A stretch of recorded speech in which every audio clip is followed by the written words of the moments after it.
पाहत आहात Loksamiksha news network आणि या आहेत आजच्या सुपरफास्ट न्यूज। या बातमीपत्राचे प्रायोजक आहेत नंदिनी कलेक्शन, फक्त महिलांचे परिपूर्ण दालन, माऊली निवास, कल्याण मंडपमच्या बाजूस, यशोधन नगर, परभणी। नमस्कार, मी प्रभू दिपके लोकसमीक्षा न्यूज नेटवर्क मध्ये आपलं स्वागत करतो। आपण पाहत आहात परभणीचं एकमेव बातमीपत्र Loksamiksha superfast. Red Apple exclusive MIDC परिसर परभणी।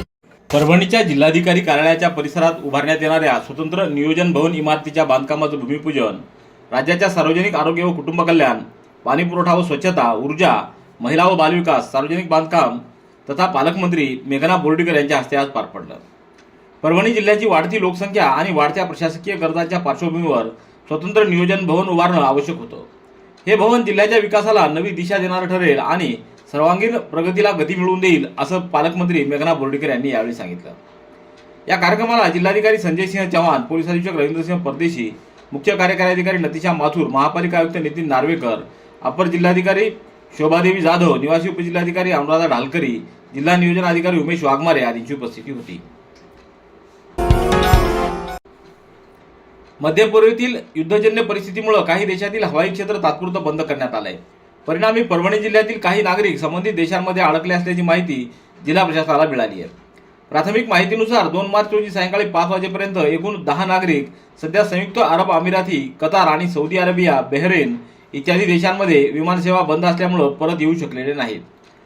त्यामध्ये पाथरी तालुक्यातले 6 आणि जिंतूर तालुक्यातील 4 नागरिकांचा समावेश आहे। जिल्हा प्रशासनाच्या वतीनं या नागरिकांच्या कुटुंबियाशी संपर्क साधण्यात आलेला असून राज्य नियंत्रण कक्षामार्फत देण्यात आलेल्या विहित नमुन्यात माहिती शासनाला सादर करण्यात आली आहे।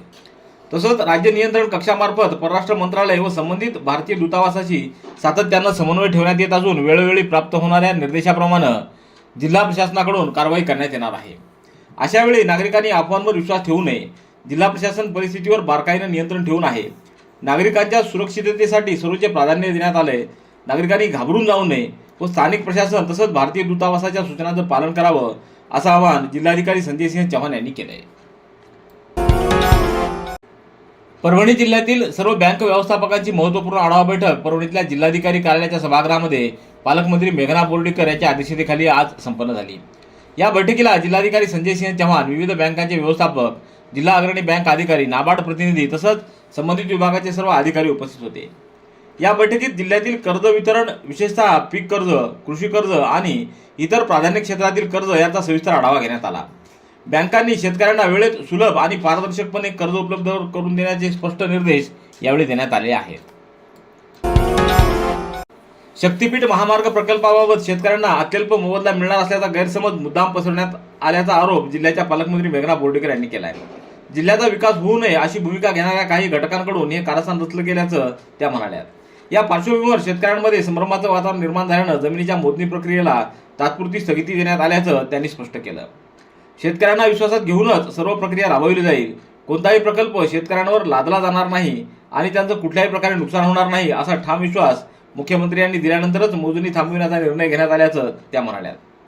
शेतकऱ्यांच्या हिताला प्राधान्य देत सर्व निर्णय पारदर्शक पद्धतीने घेतले जातील असंही पालकमंत्र्यांनी नमूद केलंय। सततचे दवाखाने करून कंटाळलात? आता शेवटचा उपाय। डॉक्टर गोविंद कामटे यांचे बालाजी आयुर्वेदिक निसर्गोपचार केंद्राला भेट द्या। शुगर, मूळव्याध, ॲलर्जी, सोरायसिस, गजकर्ण, दमा, लठ्ठपणा, गुडघेदुखी, कंबरदुखी, वात, गाठीचे आजार, लकवा, केस गळणे, मुतखडा, सफेद डाग यांसारख्या जुनाट आजारांवर खात्रीशीर उपचार केले जातात। दारू सोडवण्यासाठी विशेष उपचार उपलब्ध। संपर्क डॉक्टर गोविंद कामटे, आयुर्वेद विद्याविशारद, बालाजी आयुर्वेदिक निसर्गोपचार केंद्र, तलाठी कार्यालयाच्या बाजूला, वसमत रोड, परभणी। संपर्क 9921691008। कामगार भवनाच्या माध्यमातून कामगार वर्गाला सर्व प्रशासकीय सेवा एका छताखाली तात्परतेने मिळतील। तसंच भवनामुळे कामगार कल्याण मंडळाच्या विविध योजना, नोंदणी प्रक्रिया, लाभांचं वितरण, आरोग्य सेवा, सुरक्षा उपाययोजना तसंच इतर कल्याणकारी कार्यक्रम अधिकाधिक सुटसुटीत, पारदर्शक आणि कार्यक्षम पद्धतीने राबवता येतील असं प्रतिपादन पालकमंत्री मेघना बोर्डीकर यांनी केलंय। परभणी शहरात आज कामगार भवन इमारतीच्या बांधकामाचं भूमिपूजन त्यांच्या हस्ते संपन्न झालं। यावेळी आयोजित कार्यक्रमामध्ये त्या बोलत होत्या। यावेळी जिल्हाधिकारी संजय सिंह चव्हाण, कामगार आयुक्त PS तुमोड, पोलीस अधीक्षक रवींद्रसिंह परदेशी, सार्वजनिक बांधकाम विभागाचे कार्यकारी अभियंता प्रशांत कोरे, सरकारी कामगार अधिकारी टी कराड, उपअभियंता BM शिंदे आदींची उपस्थिती होती. महाराष्ट्र नवनिर्माण सेनेच्या वतीनं वसंतराव नाईक मराठवाडा कृषी विद्यापीठ येथील कुलसचिवांच्या दालनासमोर ठिय्या आंदोलन करण्यात आलं. सन 2017-18 ते 2020-21 पर्यंत लेखा परीक्षण झालेलं असून सदरील लेखा आक्षेपावर आजपर्यंत कृषी विद्यापीठ प्रशासनामार्फत कोणतीही कारवाई झालेली नाही. त्याकरिता मनसेच्या वतीनं आज कुलसचिवांच्या दालनाबाहेर ठिय्या आंदोलन करण्यात आलं.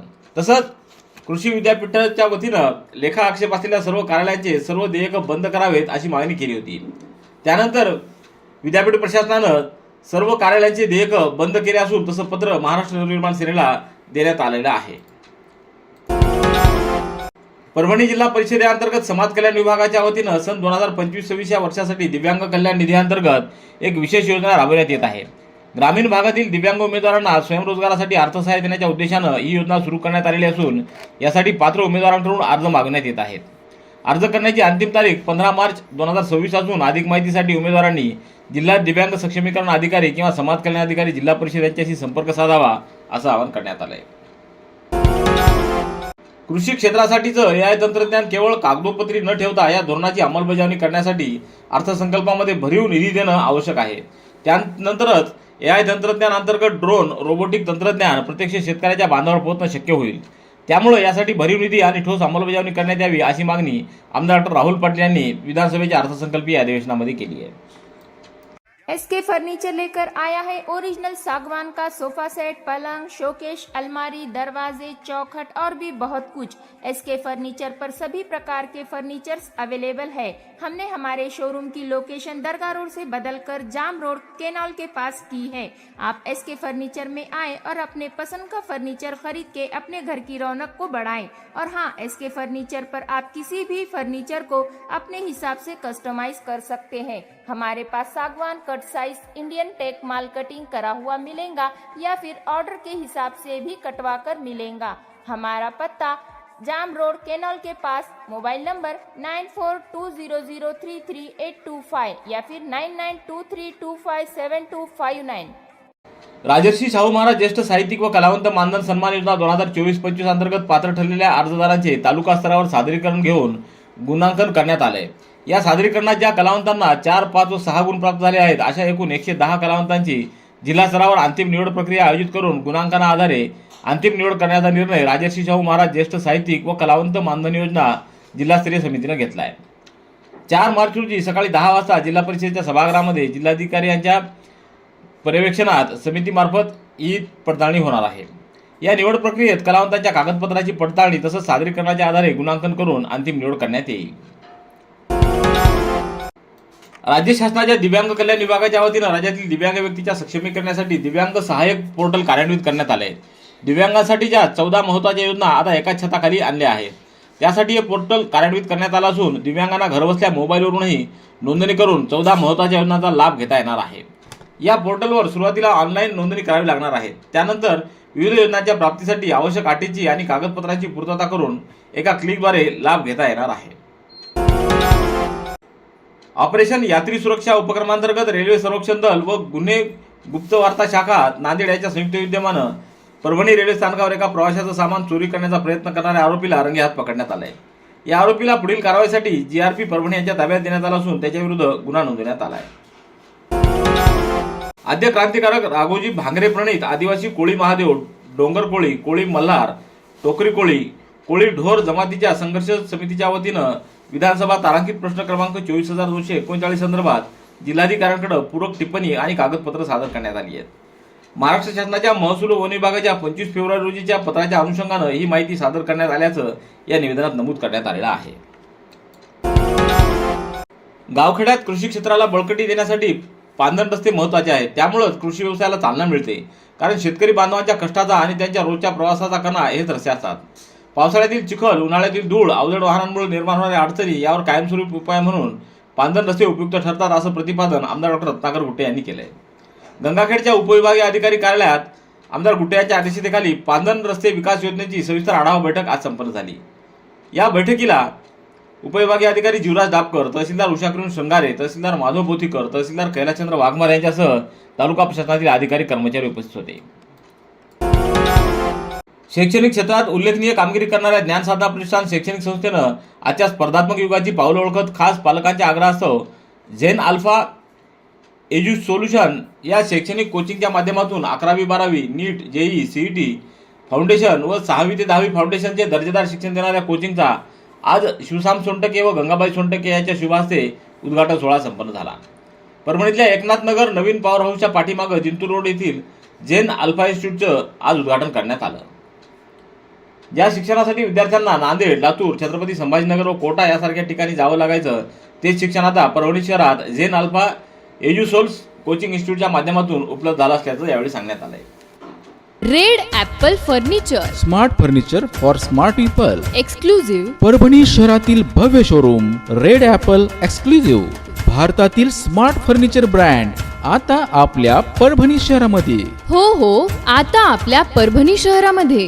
या अंतर्गत ऑफिस, बेडरूम, डायनिंग, लिव्हिंग इत्यादी प्रकारचे फर्निचर आपणास मिळेल. Bedroom set, bed, dressing table, sofa set, कपाट, डायनिंग टेबल टीपॉय आणि स्टील फर्निचर इत्यादी सर्व प्रकारचे फर्निचर तेही आकर्षक किमतीमध्ये उपलब्ध आहे. एक वेळ अवश्य भेट द्या. रेड ॲपल फर्निचर, MIDC परिसर, भारतीय स्टेट बँकेच्या जवळ, परभणी. परभणीच्या शारदा महाविद्यालयात मुख्य लिपिक म्हणून 28 वर्षे उल्लेखनीय सेवा बजावलेले सुरेश जयपूरकर यांचा सेवापूर्तीनिमित्त भव्य गौरव सोहळा उत्साहात पार पडला. कार्यक्रमाचं आयोजन महाविद्यालयाचे प्राचार्य, प्राध्यापकवृंद व प्रशासकीय कर्मचारी यांच्या वतीनं करण्यात आलं. अध्यक्षस्थानी प्राचार्य डॉक्टर बबन पवार तर प्रमुख अतिथी म्हणून पत्रकार विजय जोशी तसंच परभणीचे महापौर सईद इक्बाल यांची उपस्थिती होती. गणेश कला व क्रीडा मंडळ पुणे इथं नॅशनल रोबोकॉस स्पर्धेमध्ये केवळ 4.11 मिनिटांमध्ये 100 गणितं सोडवण्याचा आगळा वेगळा उपक्रम तालुक्यातल्या पोरोड येथील इयत्ता दुसरी शिक्षण घेत असलेल्या स्वराज उर्फ शंभू केशवगिराम या चिमुकल्यानं केलाय. या राष्ट्रीय स्पर्धेमध्ये देशभरातून 4,800 विद्यार्थी सहभागी झाले होते. 100 गणितं कमीत कमी 6 मिनिटात सोडवण्याच्या या स्पर्धेत स्पर्धकांच्या बुद्धीचा, क्षमतेचा वेग, अचूकता आणि एकाग्रतेचा कस लागलाय. पोरोड येथील माजी सरपंच तुकाराम गिराम यांचा नातू स्वराज हा यवतमाळ जिल्ह्यातील घाटंजी इथं इयत्ता दुसरी शिक्षण घेत आहे. राष्ट्राची खरी क्रांती शिक्षणातूनच घडते. शिस्तबद्धता, सामाजिक संस्कार आणि राष्ट्रप्रेम या मूल्यांची जोपासना शाळेतूनच होऊ लागते. विद्यार्थी जीवनामध्ये कष्ट, प्रामाणिकपणा आणि देशसेवेची भावना अंगी बाळगल्यास उज्ज्वल भविष्य निश्चित असल्याचं प्रतिपादन पोलीस अधीक्षक रवींद्रसिंह परदेशी यांनी केलंय. राणी सावरगाव येथील श्री छत्रपती शिवाजी महाराज इंग्लिश स्कूल व शिवाजी व विद्यालय यांच्या वतीनं आयोजित बालकला महोत्सव आणि सांस्कृतिक कार्यक्रमात ते बोलत होते. यावेळी सरपंच बबिता जाधव, सावित्री कोरे, शिवप्रसाद कोरे, मारुती कोरे, शिवलिंग कोरे, ओंकार कोरे, स्वरूपा कोरे, शिल्पा गोरे आदींची उपस्थिती होती. परभणी तालुक्यातल्या सुरपिंपरी इथल्या जिल्हा परिषद शाळेमध्ये माजी सैनिक कैलासवासी पद्माकरराव शामराव कुलकर्णी राहणार सुरपिंपरी यांच्या स्मृतिप्रित्यर्थ गुणवंत विद्यार्थी सत्कार कार्यक्रम नुकताच संपन्न झाला. यावेळी प्रमुख अतिथी म्हणून प्राध्यापक शिवाजी कांबळे, मुख्याध्यापक गोपाल कोटलवार, भावना डावरे, सत्कारमूर्ती परिमला बाबर, दिगंबर हराळे, पोलीस पाटील श्रीराम जाधव, राणबा ठेंगे, शेख जाकीर, गजानन बाबर यांची उपस्थिती होती. परभणीचे जिल्हा पोलीस अधीक्षक रवींद्रसिंह परदेशी यांनी राणी सावरगाव येथील छत्रपती शिवाजी महाराज गोशाळा इथं सदिच्छा भेट देऊन गोशाळेतील उपक्रमांची पाहणी करत गोशाळेतील गोवंशाची देखभाल करून समाधान व्यक्त केलं. तसंच गोशाळेत राबवण्यात येत असलेल्या सेंद्रिय शेती प्रकल्पाची त्यांनी सविस्तर माहिती घेतली. यावेळी शिवप्रसाद कोरे यांनी आजपर्यंत 1 लाख शेतकऱ्यांना मोफत गोकृपा अमृत वाटप केल्याची माहिती दिली. रेड ॲपल एक्सक्लुझिव्ह, MIDC परिसर, परभणी. याबरोबरचे बातमीपत्र संपलं. पुन्हा भेटूया उद्याच्या सुपरफास्ट बातमीपत्रात. पाहत रहा लोकसमीक्षा. तुम्हाला हे बातमीपत्र कसं वाटलं याबद्दल आपली प्रतिक्रिया नोंदवा. दररोजचे अपडेट्स मिळवण्यासाठी लोकसमीक्षा चॅनलला सबस्क्राईब करा. धन्यवाद.